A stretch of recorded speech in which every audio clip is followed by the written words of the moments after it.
Surviving infidelity. Wife of 5 years cheated and now I feel absolutely nothing for her. Nothing. And that scares me. With updates. Original post. My, 34, wife, 32, Wendy and I met through friends 7 years ago, dated for 2 years and have been married for 5 years, just after I finished law school. I worked my tail off as an associate at my firm, putting in 60 hours a week for the first 2 years of our marriage. That effort paid off and I'm doing well professionally. Wendy was a teacher at a private school, but as soon as we got married, she quit so she could go back to school for her master's in education, and is currently in an educational doctoral program while working part-time. This was a bit of financial strain since I wanted to pay off my student loans as quickly as possible, but we managed. My wife had an old laptop that she was using when we started dating. I found it in a box in a closet. She said it crashed and wouldn't work any longer. I plugged it in, tried to turn it on. Nothing. When we met, Wendy took pictures of everything, primarily selfies of her with others. Knowing that she must have had some pictures of us from that time, I yanked the hard drive and looked at it. It seemed okay. The problem must have been somewhere else. Wanting to surprise her with pictures of when we first started dating, I waited until she left to go visit her sister before I plugged it into a SATA cable connector to my PC. There were pictures there. Plenty of pictures. Some were of us on dates, laughing, smiling. They brought back some good memories. But there were also others of her with different people. One person in particular I remembered. His name was Bob, and Wendy had dated him before me. There were lots of pictures of her and Bob. I wanted to grab only our pictures, so I thought the easiest way would be to organize them by date, figuring the latest pictures would be of only us. But when I clicked them by date, a lot of her pictures with Bob were jumbled up with pictures of us. I began to open the pictures one by one, and noticed that in a few of her pictures with Bob, where they were cuddling and kissing, she was wearing a necklace/locket that I had given her as a birthday present in the second year we were dating. I had to borrow the money from my brother to buy it. I looked at the dates on the pictures and a pattern emerged. On the days and weekends when school required my undivided attention, the times when she went to her mother's house or her sister's house to give me peace and quiet, she was meeting up with Bob behind my back. I was furious. It felt like fire ants were chewing on my brain, my heart, in my guts. I wanted to punch through the walls. But then something snapped, and I went numb. I began to see and think in very cold, analytical terms. I copied all of her pics, all of them, not just those I'd seen, to a flash drive. I packed a bag, grabbed some suits, took the thumb drive and went to stay with my brother across town. I left her laptop hard drive plugged into my PC with a picture of her kissing Bob on the monitor. The only note I left behind was a sticky note with an arrow on it pointing to the necklace/locket. Wendy tried to call me from her mother's house, if that's where she really was, but I didn't answer. It wasn't until a few hours later, after she presumably got back to her apartment and saw the picture on the monitor, that she blew up my phone with voicemails and texts. I ignored them all. I've already met with another associate who works in the family law department about separation and divorce. We have no children or real property, since a lot of our money went to paying off my loans and for her tuition. My firm has circled the wagons around me, so her calls go to voicemail. She's not allowed onto the property, security already turned her away. Wendy tracked me down at my brother's house, but he made it clear to her on the phone that if she tries to come over, he'll set his Dobermans on her. He told me she was screaming, sobbing, and begging on the phone. It didn't make me sad or happy, or anything. I felt nothing. My marriage is over, I've accepted that. But it's been 2 days and I still feel nothing. No pain. No anger. Nothing. How is it possible that I have no more feelings for her, no desire to ever see her again, no desire to reconcile? Now that I'm alone with my thoughts, feeling this nothing for her scares me. Is this going to last? Am I still in shock? Am I permanently broken? The upside is that I've never seen clearer solutions in my cases. Now for the top advice before reading the first update. I am sorry man this happened to you.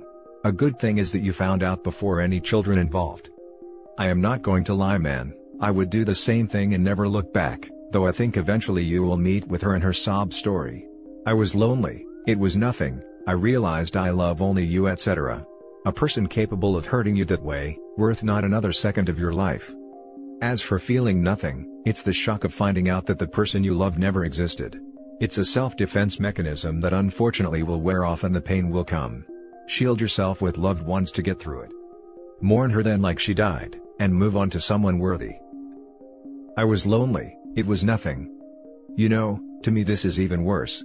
To cheat on your partner and break their heart over a supposedly meaningless fling would hurt me more than if my significant other fell in love with someone else, because sometimes feelings catch you by surprise, and that euphoria is hard to resist. Disclaimer: cheating is bad no matter what. I'm not excusing it in any way. The opposite of love isn't hate, it's indifference. As a fellow lawyer, I understand how hard the work-life balance can be. At least you should be able to make a clean break and move on. The lack of hate or anger isn't necessarily a bad sign for you or your future relationships, just your current marriage. All the best. The opposite of love isn't hate. It's indifference. The truth. Just stop caring about them. Hate shows that you have them on your mind. But indifference makes their existence blur away. It's only been 2 days. Maybe you are still in shock? Best advice at this point would be individual counseling. Good luck.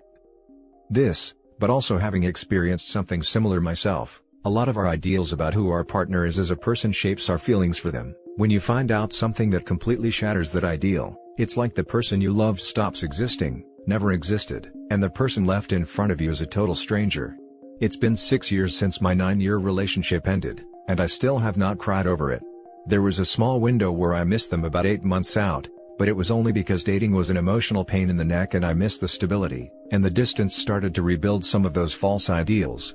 Luckily, I did not entertain that rabbit hole, and my life is so much happier than I ever was before with that partner. Now for the first update. First, let me thank everyone for your replies. I'm overwhelmed by the positive responses and want to thank everyone who's experienced the same numbness for sharing with me. It helps to know that it's a normal response. I'll look into individual counseling in the near future. The associate at my firm handling my case, let's call her Gail, reviewed the other pictures on the flash drive and found quite a few where Wendy is cuddling/kissing Bob, and the engagement ring I gave her is easily discernible. When I was told this, I didn't feel any pain or anger, only elation. I smiled. Oddly enough, I asked Gail why this awful news made me happy. She said that it's because it vindicates every action I've taken since I left. I've been no contact with Wendy, and all communications have been through Gail, except for her family and friends who mistakenly think my brother and his wife will be a sympathetic ear. They're not. Gail's already prepared a separation agreement and scheduled a meeting with Wendy on Thursday afternoon. Gail made it clear to Wendy that if she isn't represented by a counsel, then I won't be attending. A word about Gail.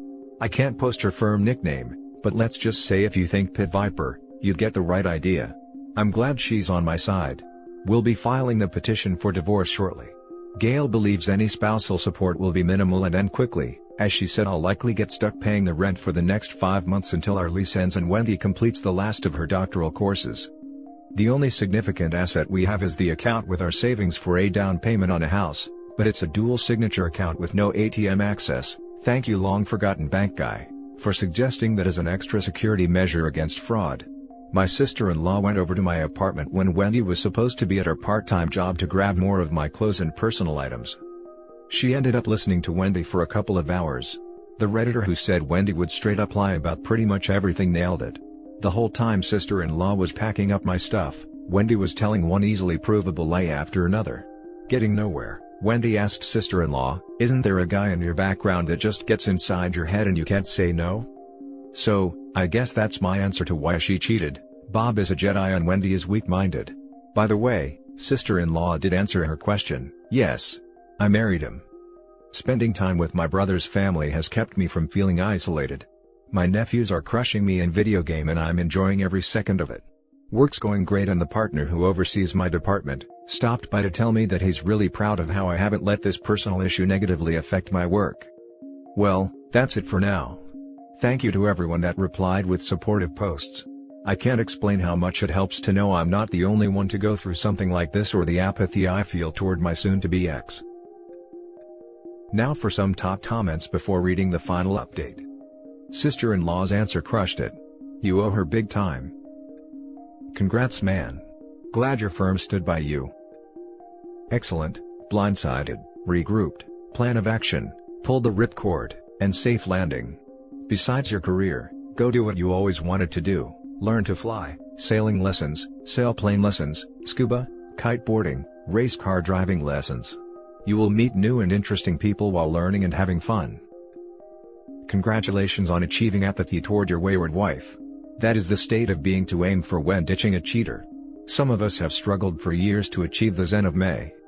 It appears that you are the anti-manipulation Jedi Master. Great job and good riddance to her. And now for the second and final update.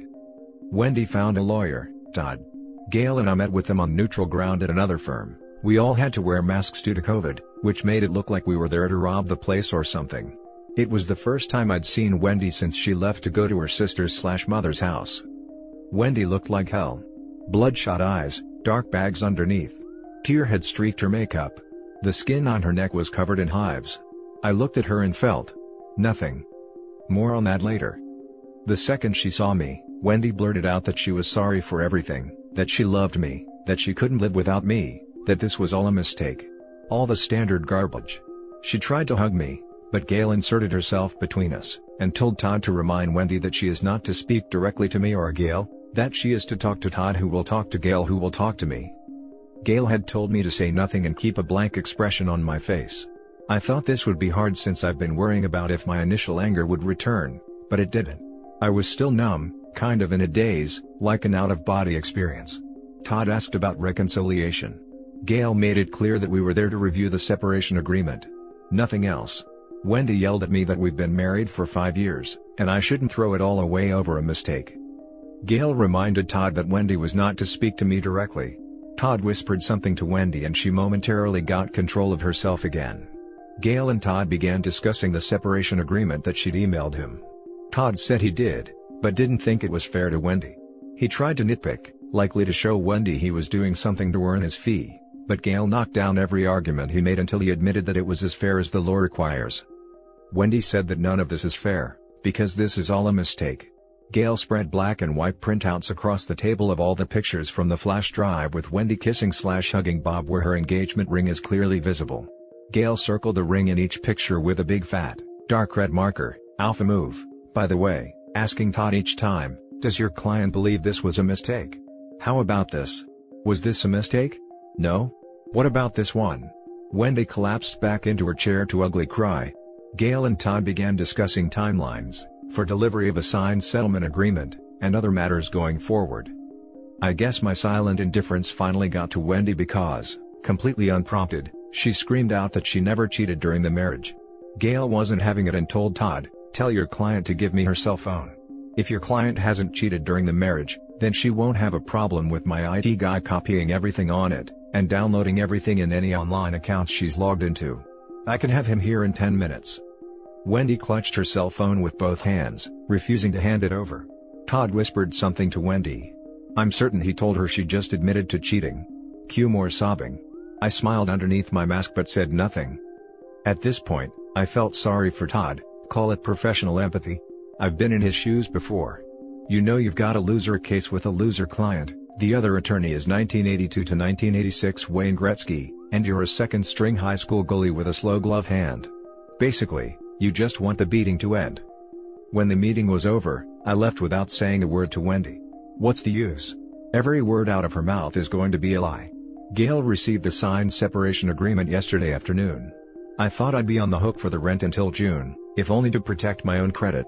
But instead we're going to equally divide the home down payment savings account. This was the carrot to get Wendy to sign the separation agreement so quickly. Wendy will pay the rent herself starting this month, along with all utilities, etc. Between housing costs and her school costs, she'll have a little money left over, enough to move to a new place. Apparently, Wendy thinks this was a win for her, but it's a tactical move that eliminates the one significant asset we had. Divorce now will be much easier. Gail is preparing a petition for an uncontested divorce, so we won't even have to go to court. Here's the best news, turns out that while we were in our 5th year of marriage, we haven't been married for a full 5 years. 4 years and 7 months. In our state, if the marriage is less than 5 full years, then the family court typically seeks rescission, a concept borrowed from contract law. This means the court will put the parties back in the financial position they were in before the agreement, or in our case, before the marriage.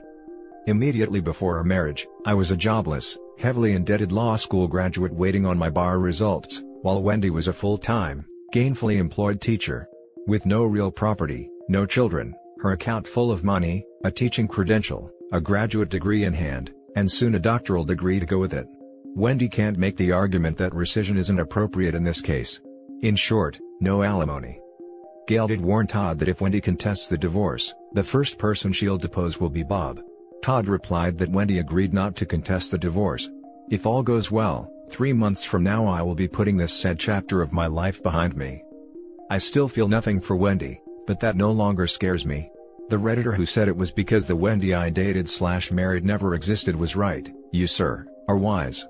The Wendy I dated, fell in love with and married never existed. The person who cheated on me and lied to me, is a stranger.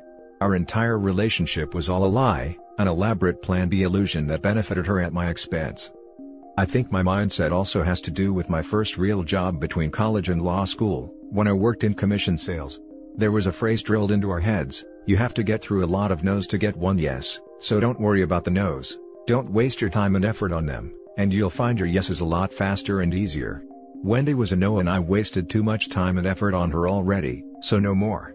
Friends, family and coworkers have noted that my smile is back, and to be honest, I feel better than I have in years.